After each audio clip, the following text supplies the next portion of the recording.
بسم اللہ الرحمن الرحیم۔ سورہ الواقعہ کا ترجمہ پیش کر رہے ہیں۔ شروع اللہ کا نام لے کر جو بڑا مہربان نہایت رحم والا ہے۔ جب وہ ہونے والا واقعہ پیش آ جائے گا تو کوئی اس کے وقوع کو جھٹلانے والا نہ ہوگا۔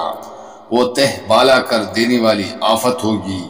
زمین اس وقت یکبارگی ہلا ڈالی جائے گی اور پہاڑ اس طرح ریزہ ریزہ کر دیے جائیں گے کہ برگاندہ غبار بن کر رہ جائیں گے۔ تم لوگ اس وقت 3 گروہوں میں تقسیم ہو جاؤ گے۔ دائیں بازو والے سو دائیں بازو والوں کی خوش نصیبی کا کیا کہنا، اور بائیں بازو والے تو بائیں بازو والوں کی بد نصیبی کا کیا ٹھکانہ، اور آگے والے تو پھر آگے والے ہی ہیں۔ وہی تو مقرب لوگ ہیں، نعمت بری جنتوں میں رہیں گے۔ اگلوں میں سے بہت ہوں گے اور پچھلوں میں سے کم۔ مرصح تختوں پر تکیے لگائے آمنے سامنے بیٹھیں گے۔ ان کی مجلسوں میں عبدی لڑکے شراب چشمہ جاری سے لبریز پیالے کنٹر اور ساغر لیے دوڑتے پھرتے ہوں گے، جسے پی کر نہ ان کا سر چکرائے گا نہ ان کی عقل میں فطور آئے گا، اور وہ ان کے سامنے طرح طرح کے لذیذ پھل پیش کریں گے، جسے چاہے چن لیں، اور پرندوں کے گوشت پیش کریں گے کہ جس پرندے کا چاہے استعمال کریں، اور ان کے لیے خوبصورت آنکھوں والی حوریں ہوگی، ایسی حسین جیسے چھپا کر رکھے ہوئے موتی۔ یہ سب کچھ ان اعمال کے جزا کے طور پر انہیں ملے گا جو وہ دنیا میں کرتے رہے تھے۔ وہاں وہ کوئی بیہودہ کلام یا گناہ کی بات نہ سنیں گی، جو بات بھی ہوگی ٹھیک ٹھیک ہوگی۔ اور دائیں بازو والے دائیں بازو والوں کی خوش نصیبی کا کیا کہنا، وہ بخار بیریوں اور تہ برتا چڑھے ہوئے کیلوں اور دور تک پیلی ہوئی چاؤں اور ہر دم روا پانی اور کبھی ختم نہ ہونے والے اور بے روک ٹوک ملنے والے بکثرت پلوں اور اونچی نشستگاہوں میں ہوں گے۔ ان کی بیویوں کو ہم خاص طور پر نئے سرے سے پیدا کریں گے اور انہیں باکرا بنا دیں گے۔ اپنے شوہروں کی عاشق اور عمر میں ہمسن، یہ کچھ دائیں بازو والوں کے لیے ہیں، اور اگلوں میں سے بہت ہوں گے اور پچھلوں میں سے بھی بہت، اور بائیں بازو والوں کی بد نصیبی کا کیا پوچھنا۔ وہ لو کے لپیٹ اور کھولتے ہوئے پانی اور کالے دھوئیں کے سائے میں ہوں گے، جو نہ ٹھنڈا ہوگا نہ آرام دہ۔ یہ وہ لوگ ہوں گے جو اس انجام کو پہنچنے سے پہلے خوشحال تھے اور گناہ عظیم پر اصرار کرتے تھے۔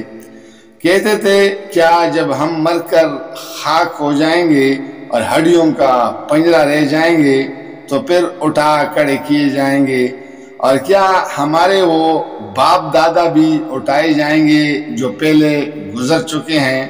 اے نبی صلی اللہ علیہ وسلم، ان لوگوں سے کہو، یقیناً اگلے اور پچھلے سب ایک دن ضرور جمع کیے جانے والے ہیں، جس کا وقت مقرر کیا جا چکا ہے۔ پھر اے گمراہوں اور جھٹلانے والو، تم شجر زقوم کی غذا کھانے والے ہو، اسی سے تم پیٹ بھرو گے اور اوپر سے کھولتا ہوا پانی تونس لگے ہوئے اونٹ کی طرح پیو گے۔ یہ ہے بائیں والوں کی ضیافت کا سامان روز جزا میں۔ ہم نے تمہیں پیدا کیا، پھر کیوں تصدیق نہیں کرتے؟ کبھی تم نے غور کیا، یہ نطفہ جو تم ڈالتے ہو، اس سے بچہ تم بناتے ہو یا اس کے بنانے والے ہم ہیں؟ ہم نے تمہارے درمیان موت کو تقسیم کیا ہے، اور ہم اس سے عاجز نہیں ہیں کہ تمہاری شکلیں بدل دیں اور کسی ایسی شکل میں تمہیں پیدا کر دیں جس کو تم نہیں جانتے۔ اپنی پہلی پیدائش کو تو تم جانتے ہو، پھر کیوں سبق نہیں لیتے؟ کبھی تم نے سوچا، یہ بیج جو تم بوتے ہو، اس سے کھیتیاں تم اگاتے ہو یا ان کے اگانے والے ہم ہیں؟ ہم چاہیں تو ان کھیتیوں کو بز بنا کر رکھ دیں اور تم طرح طرح کی باتیں بناتے رہ جاؤ کہ ہم پر تو الٹی چٹی پڑ گئی، بلکہ ہمارے تو نصیب ہی پھوٹی ہوئی ہیں۔ کبھی تم نے آنکھیں کھول کر دیکھا یہ پانی جو تم پیتے ہو اس سے تم نے نازل کیا یا اس کے برسانے والے ہم ہیں؟ ہم چاہیں تو اسے سخت کاری بنا کر رکھ دیں، پھر کیوں تم شکر گزار نہیں ہوتے؟ کبھی تم نے خیال کیا یہ آگ جو تم سلگاتے ہو اس کا درخت تم نے پیدا کیا ہے یا اس کے پیدا کرنے والے ہم ہیں؟ ہم نے اس کو یاد دہانی کا ذریعہ اور حاجت مندوں کے لیے سامان زیست بنایا ہے۔ پس اے نبی صلی اللہ علیہ وسلم اپنے رب عظیم کی نام کی تسبیح کرو، پس نہیں میں قسم کھاتا ہوں تاروں کی مواقع کی، اور اگر تم سمجھو تو یہ بہت بڑی قسم ہے کہ یہ ایک بلند پایا قرآن ہے، ایک محفوظ کتاب میں سب جس سے مطہرین کے سوا کوئی چھو نہیں سکتا، یہ رب العالمین کا نازل کردہ ہے۔ اور پھر کیا اس کلام کے ساتھ تم بے اعتنائی برتتے ہو اور اس نعمت میں اپنا حصہ تم نے یہ رکھا ہے کہ اس سے جھٹلاتے ہو؟ تو جب مرنے والی کی جان خلق تک جا پہنچتی ہے اور تم آنکھوں سے دیکھ رہے ہوتے ہو کہ وہ مر رہا ہے، اس وقت تمہاری بنسبت ہم اس کے زیادہ قریب ہوتے ہیں مگر تم کو نظر نہیں آتے۔ اب اگر تم کسی کے محکوم ہو نہیں اور اپنے اس خیال میں سچے ہو، اس وقت اس کی نکلتی ہوئی جان کو واپس کیوں نہیں لے آتے؟